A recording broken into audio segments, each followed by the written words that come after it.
ले आए थे कि इन लोगों को डिनर पे बुलाओ, जो हमने किया था ऑफिशियल डिनर, दो खालिस्तानी थे। क्या करूंगा मैं सर, बुलाऊं उनको? आपका पक्ष हम जानते हैं दीपक जी, हमेशा जब टीवी पे आते हो मोदी जी की तारीफ करके जो भी समझते हो अपने लिए, ये सब प्रिटी पॉलिटिक्स है। कमेंट की जगह है ना बीजेपी के दूत हो गए। तो 72 गणमान्य लोगों की लिस्ट आई थी। चुनाव आयोग पर जब विपक्ष का सवाल हो रहा था तो विपक्ष पर हमला करने वालों में मेरे ख्याल से, मेरा जहां तक याददाश्त है, दीपक बोहरा भी शामिल। किस तरह से प्रदीप बोहरा जी जो कई देशों में राजदूत रह चुके हैं, वो मोदी और बीजेपी का किस तरह से पक्ष ले रहे थे, उनका बचाव कर रहे थे। लेकिन शीतल पी सिंह और वरिष्ठ संपादक सतीश के सिंह ने उनके धागे खोल दिए और एक एक पट्टी उनकी खोल कर रख दी। वीडियो में आखिर तक बने रहिएगा, बहुत मजेदार और बहुत जबरदस्त वीडियो है। तो दोस्तों वीडियो को आखिर तक दीपक जी, ये थोड़ा बताइए ना, ये आरोप में दम है क्या कि बैंक्वेट में नहीं बुलाया और राहुल गांधी को मिलने नहीं देते विदेशी नेताओं से? तो रुको जरा, सब्र करो।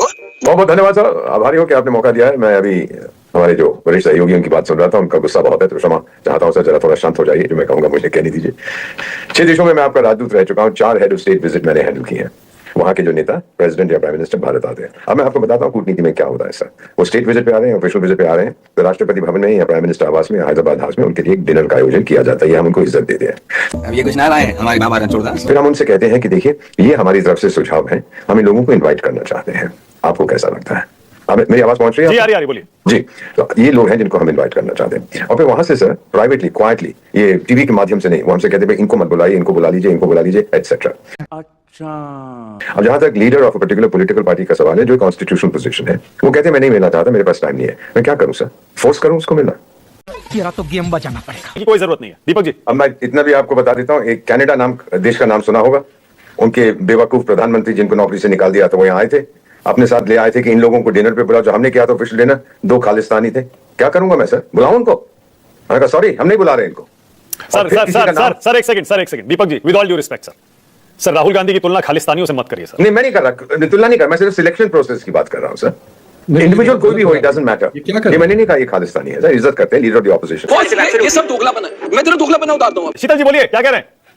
नहीं, वही जो आपने बोल दिया वही मैं भी कहता कि भाई ऐसा मत करिए, उनके यहाँ से भी कोई नहीं है, आप मतलब खालिस्तान और ये सब करेंगे तो देश में डेमोक्रेसी है। आपका पक्ष हम जानते हैं दीपक जी, हमेशा जब टीवी पे आते हो मोदी जी की तारीफ करके जो भी समझते हो अपने लिए, उसके लिए ये सब कहते हैं। लेकिन ऐसा मत करिए अपने लाइफ के लिए, आप देश का मामला है ये। आपने रोक दिया मानक जी, मुझे जरूरत नहीं है। हाँ ठीक है, शीतल जी कंटिन्यू करिए, फिर आप थोड़ा आप भी बता दीजिए आपको क्या लगता है, क्यों नहीं बुलाया गया उनको और क्या बुलाना चाहिए था क्या? अब इसके 3 कारण। भाई मैं कुछ भी कहूंगा तो मैं किसी देश में राजदूत नहीं रहा हूं। मैं कभी इस सरकार में किसी हैसियत में नहीं रहा हूं। वो बात मैटर नहीं करेगी, क्योंकि सज्जन ने बताया कि वो कहां क्या रहे हैं।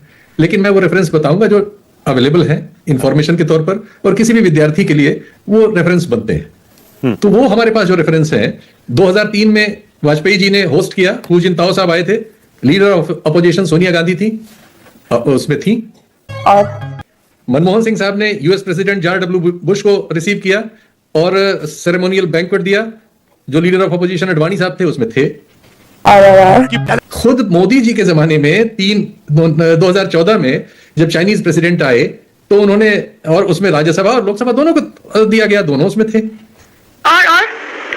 उसके बाद ओबामा साहब आए 2015 में, तभी लीडर ऑफ अपोजिशन थे वहां पे। 2016 में फ्रेंच प्रेसिडेंट आए, हॉलैंड, तभी Ghulam Nabi Azad leader of opposition थे, वो वहां थे। 2025 में जादू हो गया क्या हम लोग?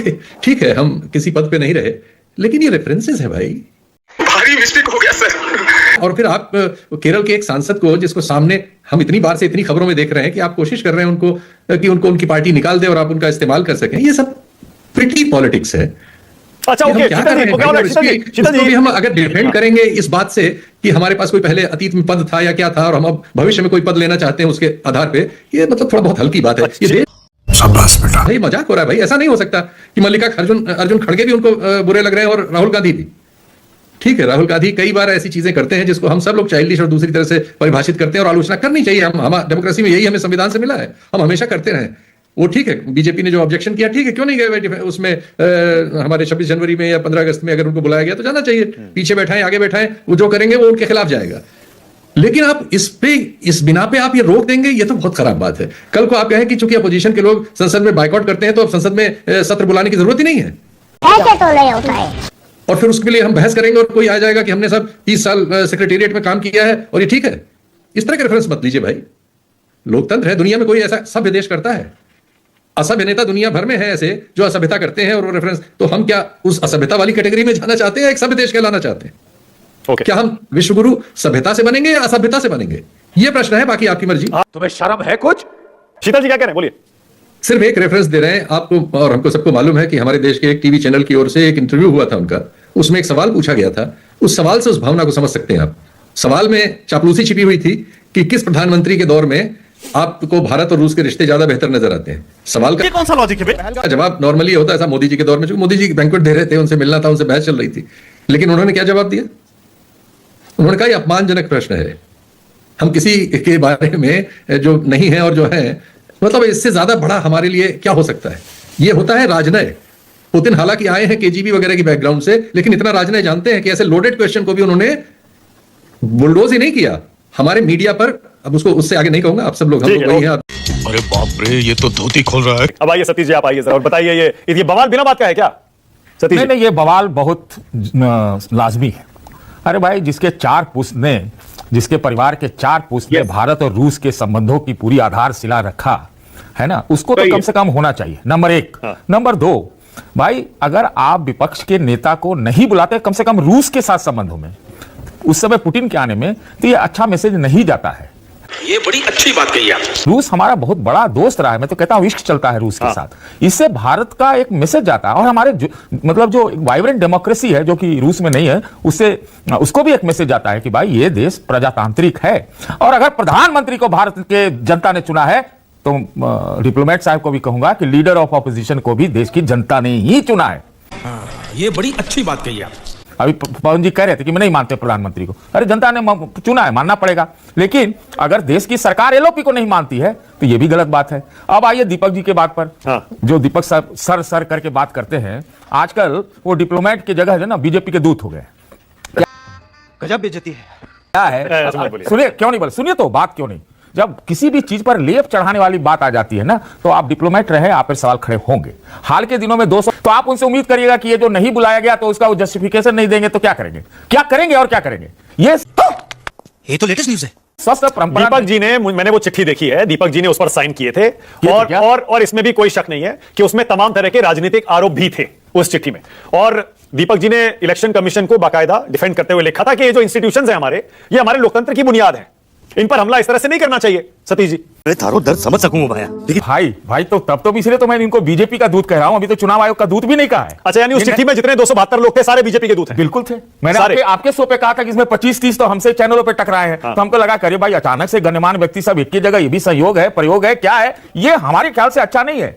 बात यह है कि अगर मनमुटाव है, अगर राहुल गांधी कुछ अलबल बोलते हैं, वो एक अलग विषय है, लेकिन वो लीडर ऑफ ऑपोजिशन कानूनी रूप से है, संवैधानिक रूप से है, इस चीज को नहीं भूलना चाहिए। अच्छा, एक चीज कहते हैं, कई एक बीजेपी के प्रवक्ता बोले वो लायक ही नहीं है, अनाप शनाप बोलते हैं, वो आते नहीं है। अरे भाई, नहीं सोचिए मत, सब्सक्राइब कीजिए। हाल में 26 नवंबर को जब संसद में संविधान दिवस के मौके पर, तो मैं तो देखा कि कुर्ता पैजामा में आके राहुल गांधी मोदी जी के साथ खड़े होके वो भी कुछ पढ़ रहे थे, कुछ शपथ वपथ पढ़ रहे थे। तो भाई संसद में तो अभी गए थे, शपथ पढ़ा था, स्पीकर और उपसभापति के साथ पढ़ा था, तो भाई कहां से ये कहां गड़बड़ हो जाता। अच्छा, ये बिक गई है गवर्नमेंट, अब गवर्नमेंट में कुछ नहीं है। अरे आनंद जी, वो तो डिप्लोमेट साहब तो सच में आजकल बीजेपी के दूत बन गए हैं, लेकिन मैं नहीं बन गया हूं सर। आप बीजेपी में हैं, दूत नहीं है, आप बीजेपी में है। सुनिए ना, भाई कैसी लगी आगे स्वाद?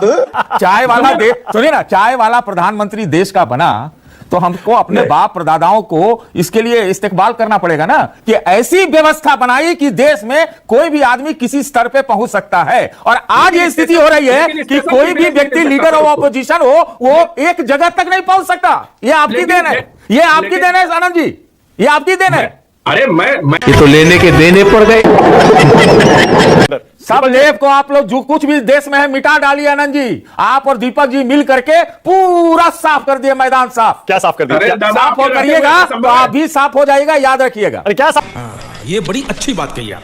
एक लाइन बोल, क्योंकि जल्दी से बोलिए। देखिए, अब दीपक जी जानते हो या ना जानते हो, लेकिन आजकल 50 करोड़ का जो गर्लफ्रेंड का वाला जो आदमी है ना, वो प्रोटोकॉल में सबसे ऊपर चल रहा है।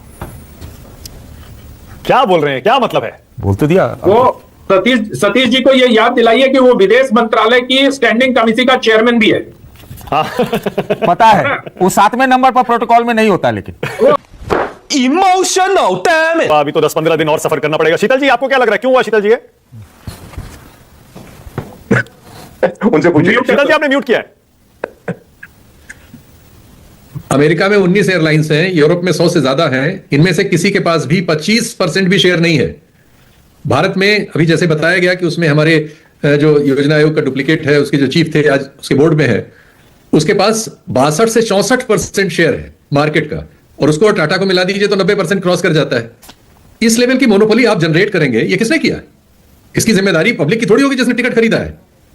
इस तरह की आप मोनोपोली डुओपोली बनाएंगे, दुनिया के किसी कैपिटलिस्ट कंट्री में नहीं है ऐसा। शीतल जी, all right, तो शीतल जी। आप वो मनमानी करेंगे, वो कर रहे हैं। बिल्कुल सही कह रहे हैं शीतल जी। कंप्लायंस नहीं किया, और जब कंप्लायंस की नौबत आई तो सारे लोगों 3 लाख लोगों को स्टैंडर्ड कर दिया है। उनको ना वो पानी दे रहे हैं, ना पैसा वापस कर रहे हैं, ना लगेज वापस कर रहे हैं। आप देखिए उसमें तमाम विदेशी भी है। और शीतल जी, मेरे पास टाइम खत्म हो गया है, माफी के साथ, लेकिन आप कुछ भी बोलो, ये नहीं सुनने वाला।